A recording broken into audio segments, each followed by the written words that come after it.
कानपुर में कालिंदी एक्सप्रेस को डिरेल करने की साजिश के पीछे आतंकी संगठन आईएसआईएस का खुरासान मॉड्यूल हो सकता है। वहीं लोन वुल्फ अटैक वाले मॉड्यूल पर भी जांच एजेंसियां आगे बढ़ रही हैं। कानपुर पुलिस के साथ तमाम जांच एजेंसियां पूरे मामले की पड़ताल कर रही हैं।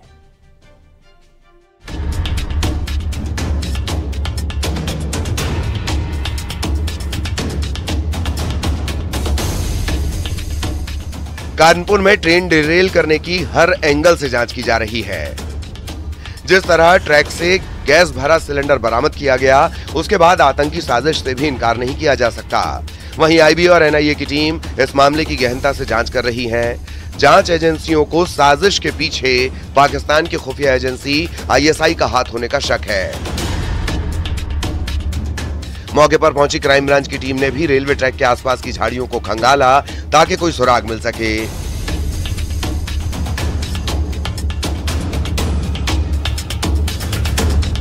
कालिंदी एक्सप्रेस ट्रेन को डिरेल करने की साजिश भले ही नाकाम हो गई, मगर उसके बाद से पुलिस और एजेंसीज ने अपनी कमर कस ली है। जहां एक और आईबी, एटीएस, जिला पुलिस, स्वाट की टीम, एलआईओ की टीम लगी है, तो वहीं अब आज क्राइम ब्रांच की टीम ने भी पटरियों के दोनों तरफ झाड़ियों को खंगालना शुरू कर। न्यूज़ 18 टीम इस टाइम ग्राउंड जीरो पर आप देख सकते हैं, यही वो झाड़ियां हैं जिनमें पुलिस ने आज पूरा सुबह से पूरी जांच करती रही और एक एक चीज़ को पता लगाने का प्रयास करती चली गई कि आखिर यहाँ कोई चीज़ तो नहीं छुपी है। क्योंकि जहाँ तक क्योंकि पुलिस ने भी मना किया, क्योंकि उनके सीन ऑफ क्राइम का हिस्सा है, कहीं कोई चीज़ तो नहीं एविडेंस छुपी, कहीं कोई। ऐसे में झाड़ियों को लगभग 3 किलोमीटर तक आगे पूरे पैसेज तक पूरा चेक किया गया और एक एक चीज़ की बारीकी देखी गई। कानपुर में ट्रेन पलटाने की साजिश को लेकर कानपुर पुलिस समेत तमाम एजेंसियां जांच कर रही हैं। वहीं सूत्रों के मुताबिक जांच एजेंसियां इसे आतंकी मॉड्यूल मान रही हैं। साल 2017 में भोपाल रेलवे स्टेशन पर पैसेंजर ट्रेन में टाइम बम रखा था। पैसेंजर ट्रेन में हुए विस्फोट से कई यात्री घायल हुए थे। जांच में आतंकी वारदात के तार बिहार के मोतिहारी से मिले थे।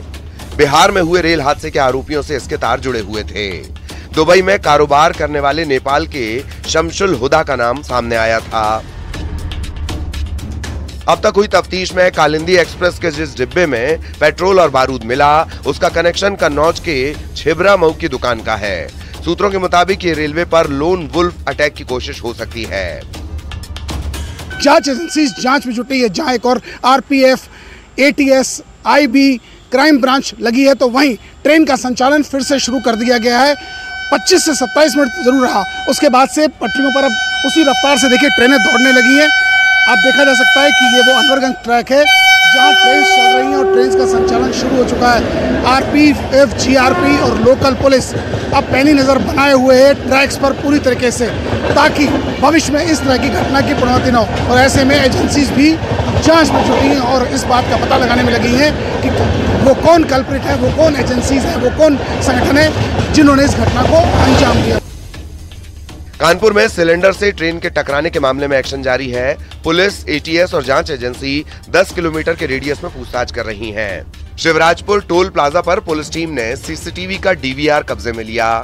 ट्रेन पलटाने की साजिश की जांच तेज हुई। 14 संदिग्ध हिरासत में लिए गए।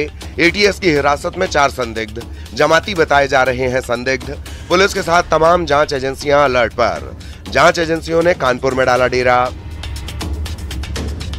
कानपुर में कालिंदी एक्सप्रेस को डिरेल करने की साजिश की जांच तेजी से चल रही है। साजिश की हर एंगल से जांच की जा रही है। यूपी पुलिस, एटीएस, आईबी के बाद एनआईए भी जांच में जुटी हुई है। ट्रेन की पटरी से भरा गैस सिलेंडर मिलने से जांच एजेंसियों को बड़ी आतंकी साजिश का शक है। वहीं इस मामले में अब तक 14 संदिग्ध लोगों को हिरासत में लिया गया है, जिनसे लगातार पूछताछ जारी है। ऐसा माना जा रहा है कि जिस प्रकार सिलेंडर मिला, विस्फोटक मिला और उसके पेट्रोल बम मिला, और कहीं ऐसा तो नहीं और भी कोई चीज़ छुपा के रखी गई हो, क्योंकि जो स्नीफर डॉग आए थे या जो टीम लगाई गई, डॉग स्क्वाड की टीम लगाई गई थी, उसने पटरी के एक तरफ 15-20 मीटर तक सड़क तक गया और उसके बाद इन झाड़ियों की तरफ भी आकर वापस लौट गया, ऐसा माना जा रहा है। अगर ऐसे आशंका भी जताई जा रही है कि कहीं ऐसा तो नहीं कि इस तरफ वो लोग आकर छुपे हों या उन्होंने अपना कोई सामान छुपाया हो। वीडियो आशीष पांडे के साथ अमित गंजू, न्यूज़ 18, शिवराजपुर, कानपुर। कानपुर के बाद अब राजस्थान में भी ट्रेन पलटाने की साजिश नाकाम हुई। अजमेर में रेलवे ट्रैक पर सीमेंट के भारी भरकम ब्लॉक मिले हैं। ट्रेन को पलटाने के लिए ये पत्थर ट्रैक पर रखे गए थे। गनीमत रही कि ट्रेन का इंजन सीमेंट ब्लॉक से टकराकर आगे निकल गया और हादसा होने से टल गया।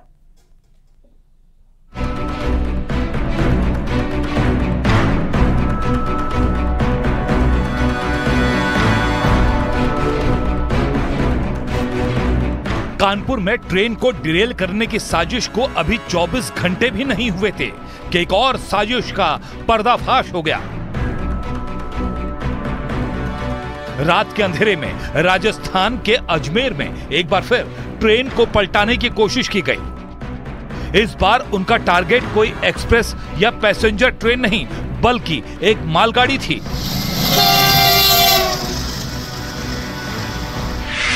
आठ सितंबर 2024 रात 10:36 रेलवे पुलिस को सूचना मिलती है कि अजमेर के सरधना में रेलवे ट्रैक पर 70 किलो के सीमेंट के 2 ब्लॉक रखकर मालगाड़ी को डिरेल करने की कोशिश की गई।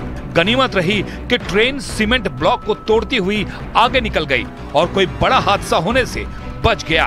पुलिस के आला अधिकारी मौके पर पहुंचे और अज्ञात के खिलाफ केस दर्ज कर लिया गया। नहीं, सुरक्षा एजेंसी को सबको सूचना दी गई है और सभी कुछ तो मौके पे विजिट कर चुके हैं और कुछ अभी विजिट करने वाले हैं। प्रथम दृष्टया यही लग रहा है कि रात को किसी ने घटना करी है, तो जो मोबाइल एक्टिवेट अगर किसके उस टाइम थे तो एक डाटा लेके और उसके हिसाब से एनालाइज करके और कार्रवाई करें।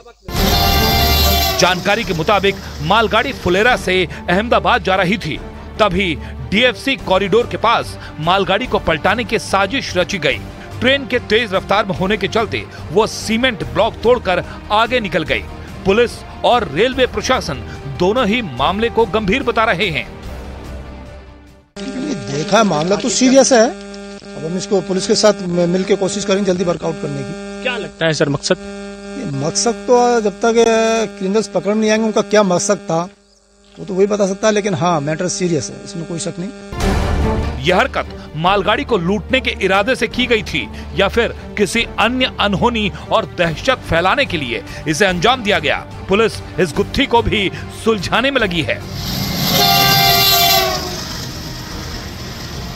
जो लमाना गांव मंगलियावास का सरहद का गांव है, उसकी जो डीएफसीसी रेलवे लाइन है उसकी ऊपर किन्हीं अज्ञात शरारती तत्वों ने पटरी पर 2 सीमेंट के जो है कंक्रीट ब्लॉक्स रखकर ट्रेन को जो है क्षतिग्रस्त करने, डीरेल करने के उद्देश्य से जो है उन्होंने 2 ब्लॉक्स रखे थे, जिनको जनानी नहीं हुई, ट्रेन तोड़ती हुई उन ब्लॉक्स को निकल गई, जिस पर सूचना उन्होंने हमें दी है। बाद में इस पर मुकदमा दर्ज कर लिया गया है 173/24। राजस्थान में ये 1 महीने में तीसरी बार है कि ट्रेन को बेपटरी करने की साजिश हुई है। इससे पहले 28 अगस्त को 12 के छबड़ा में मालगाड़ी के ट्रैक पर बाइक का स्क्रैप फेंका गया था और 23 अगस्त को पाली में वंदे भारत सीमेंट के ब्लॉक से टकरा गई थी।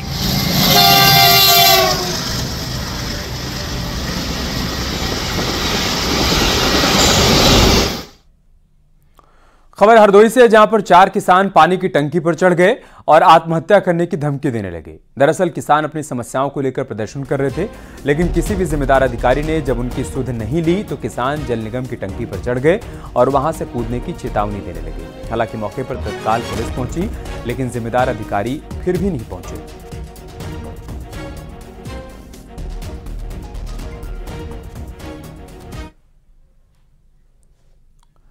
जौनपुर में एक लड़के का हाई वोल्टेज ड्रामा देखने को मिला। लड़का 4 लेन के फ्लाईओवर पर चढ़ा और पुलिस के सामने ही लड़के ने फ्लाईओवर से नीचे छलांग भी लगा दी। दरअसल लोगों ने लड़के को बच्चा चोर समझकर दौड़ा लिया था। लोगों से बचने के लिए वो हाईवे के फ्लाईओवर पर चढ़ गया था। फ्लाईओवर से कूदने के बाद युवक गंभीर रूप से घायल हो गया, जिसके बाद पुलिस उसको अस्पताल लेकर गई, जहां उसकी मौत हो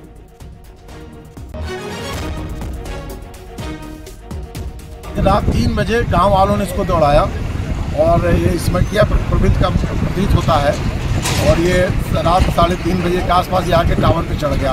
गाँव वालों ने दौड़ाया तो उसके डर से टावर पे चढ़ गया। अब वो पहले तो शुरुआत में इसकी शर्त थी कि आसपास के लोग भीड़ हटे तो हम हटेंगे। अब आसपास के लोग हट भी गए थे, उसके बावजूद ये उतरने को तैयार नहीं है और पुलिस अब सवेरे से 7-8 बजे से प्रयास कर रही है और NHI के लोग भी आए हुए हैं, फायर सर्विस है और हम लोग पूरी तरह से तैयार है। इसको लगातार प्रयास किया जा रहा है कि इसको उतरवा लिया जाए।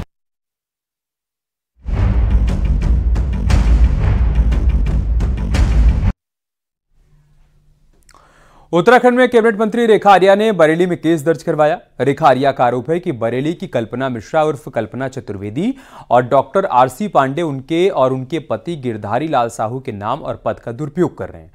बरेली पुलिस ने केस दर्ज कर लिया है और अब मामले की जांच पड़ताल की जा रही है।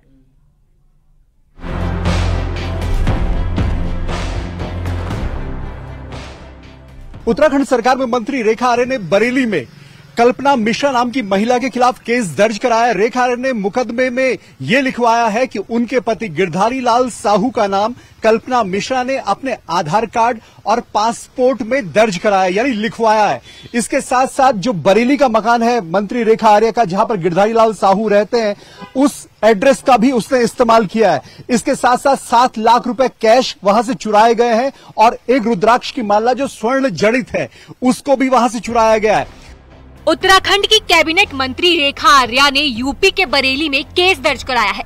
उन्होंने आरोप लगाया है कि बरेली की रहने वाली कल्पना मिश्रा उर्फ कल्पना चतुर्वेदी और डॉक्टर आरसी पांडे उनका और उनके पति गिरधारी लाल साहू के नाम और पद का दुरुपयोग कर रहे हैं। एक महिला जो कि अपने निजी दस्तावेजों में मेरे बरेली आवास का अंकन कर रही है, इसके साथ ही मेरे पति गिरधारी लाल साहू का नाम भी उसमें दर्ज किया गया है, जो कि घोर आपत्तिजनक है। महिला एक गाड़ी जिसमें गवर्नमेंट ऑफ उत्तराखंड लिखा है, जिसमें नीली बत्ती लगी है, जिसमें हूटर लगा हुआ है, उसका उपयोग कर रही है। उत्तराखंड की कैबिनेट मंत्री रेखा आर्या का कहना है कि आरोपी फर्जी तरीके से अवैध धन उगाही और जनता में दबदबा बना रहे हैं। उन्होंने अपनी कार पर उत्तराखंड सरकार का बोर्ड, हूटर, लाल नीली बत्ती लगा रखी है ताकि लोगों में डर दिखाकर अवैध पैसों की वसूली कर सके। वह पूरी तरीके से अपने दबदबा को रखते हुए जगह जगह फोन इत्यादि कर रही है, अपने आप को रेखा आर्या बता रही है।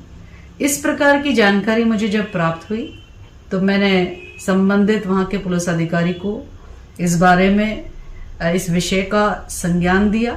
उसके बाद में वहां की पुलिस त्वरित कार्रवाई करते हुए संबंधित मामले का संज्ञान लेते हुए उसमें एफआईआर दर्ज हुई और अब जो है कानूनी प्रक्रिया गतिमान है। इतना ही नहीं, रेखा आर्या ने आरोपियों पर चोरी करने का आरोप भी लगाया है। उनका आरोप है कि कल्पना मिश्रा और आरसी पांडे ने उनके 7 लाख रुपए और स्वर्ण से जड़ी रुद्राक्ष की माला भी चोरी की है।